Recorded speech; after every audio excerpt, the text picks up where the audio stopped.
On December 4, 1983, Flight AA-219 was swallowed whole by the unforgiving maw of the Arctic, vanishing without a trace amidst one of the most ferocious winter storms ever to rage across the skies.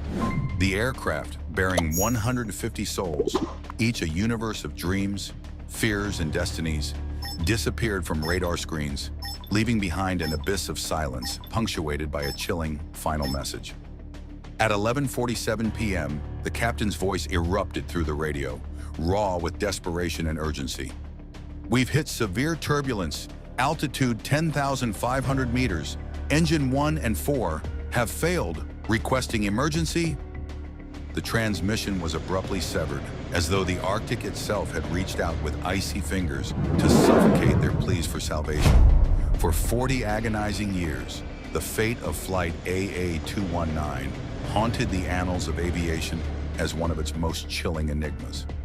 7 search planes and 3 determined icebreakers battled the unforgiving frozen wasteland for a relentless 450 hours, yet not a single shred of the aircraft surfaced. It was as if the plane had vanished into thin air, its secrets entombed beneath miles of merciless ice, mocking all attempts to uncover them. That is, until January 2024, when a military satellite scanning the desolate Arctic Circle uncovered an anomaly, a metallic specter entombed deep within the ice, its unnatural form defying all logic and explanation. The discovery ignited a desperate race against both time and the unforgiving forces of nature. At the forefront of this monumental endeavor was Dr. James Landon, a determined man who had dedicated the past 15 years of his life to preparing for this very moment. His team was composed of an elite group of specialists, each one a legend in their respective field. Sarah Collins, the meteorologist, brought with her 2 decades of experience navigating the treacherous polar regions, honed further by her training with NASA. Then there was Mike Thornton, a former NTSB aviation accident investigator whose knowledge of Antarctic conditions was unparalleled. Emily Chen, a forensic expert celebrated for her ingenious resolution of the infamous ice mummy case in Greenland, lent her investigative prowess to the team.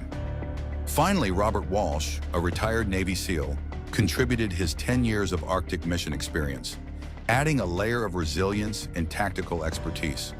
Together, they formed a formidable unit, capable of enduring the planet's harshest conditions, or even those beyond earthly bounds. The expedition was a logistical marvel. 84 tons of equipment were transported to the suspected crash site using 3 C-130 transport planes.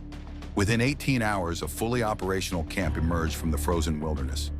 6 insulated living modules, 3 satellite antennas, and 2 200-kilowatt diesel generators humming against the relentless cold.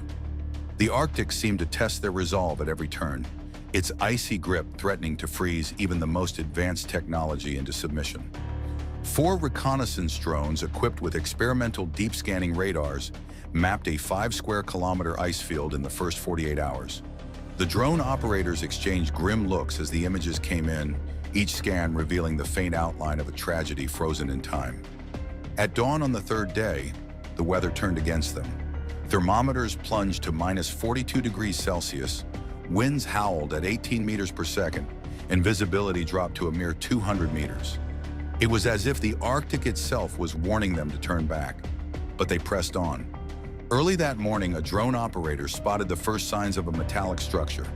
The ground team reached the site and saw it, the tail of the plane, protruding from the ice at a 40-degree angle. Radar scans revealed the fuselage extended 27 meters into the frozen depths. The discovery was both a triumph and a somber reminder of the lives lost. Extracting the plane was a feat of engineering brilliance. A controlled thawing system, the TS-4000, was deployed. 20 thermal elements melted the ice at a rate of 3 centimeters per hour, while 8 hydraulic supports held the walls to prevent collapse. Every 15 minutes, a computer recalculated the load on the ice structure. The process was a delicate dance between human ingenuity and the unforgiving Arctic. When the ice cracked, the sound was like thunder, and every heart in the camp skipped a beat.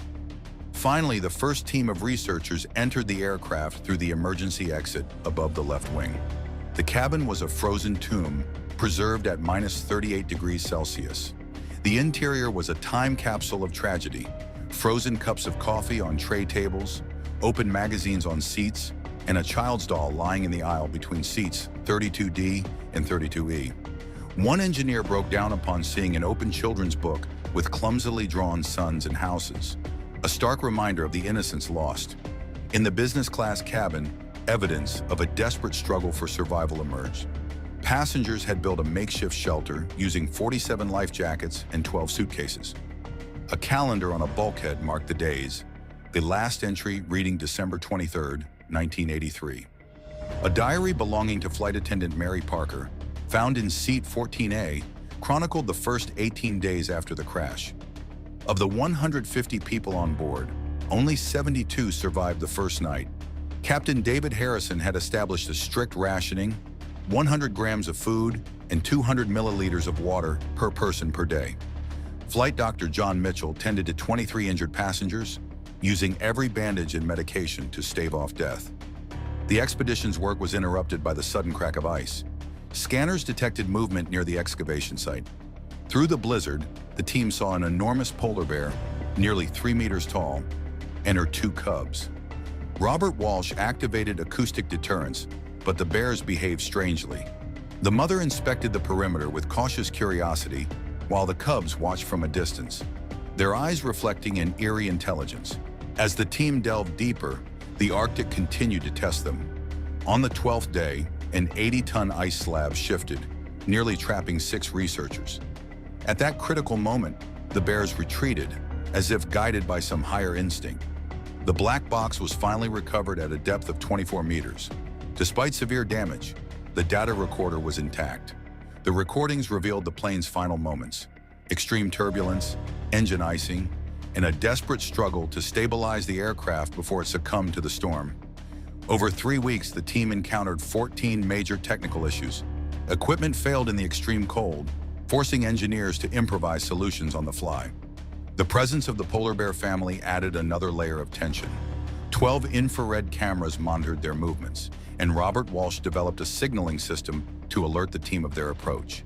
Yet the bears seemed almost cooperative, guiding the researchers away from dangerous ice sections. By the end of the expedition, the team had collected an unprecedented amount of data: 842 high-resolution photographs, 156 hours of video footage, and 1,300 terabytes of sensor data. The black box contained 2 hours and 18 minutes of cockpit recordings, shedding light on the final moments of Flight AA219. Personal belongings filled 24 specialized containers, each a poignant reminder of the lives lost. On the final morning, as the temperature plunged to -58 degrees Celsius, the mother bear and her cubs appeared one last time. They watched silently as the team packed up, their presence both eerie and comforting. As the helicopters lifted off, the bears stood on the edge of the excavation site, their white figures blending into the frozen landscape. It was as if they were bidding farewell to the uninvited guests who had disturbed their 40-year solitude. The mystery of Flight AA219 was finally solved, but the Arctic still holds countless secrets. The expedition's findings have revolutionized aviation safety in polar regions. But the question remains: what other tragedies lie buried beneath the ice, waiting to be discovered?